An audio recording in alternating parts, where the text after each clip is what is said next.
سم كيبل ملايين دولار با مشروع عن سم كيبل قلي مسافة سوقدين نصهم كهوسي مرين مسكحدي دنيدي السودان ما انتنا واكو ديار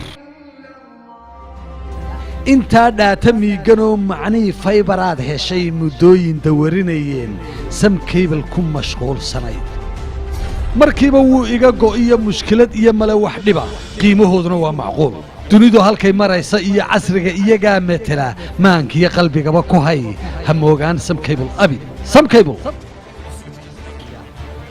ogow madashii fog iyo min tuulo degmo iyo gobol meel kasta Soomaaliland magaala intay ku taal mar qura iyaga isku xidha ya salaam haddana way midhadhashee miskeed gaawaha cilmiga ma jare caafimaad ka doon mawjadaha ganacsiga ku bood adoon meel dheer u tegin ka maamul dunida barta Sam Cable waxay ka mid tahay shirkadaha caalamiga ah ee loo soo gaabiyo MSG Group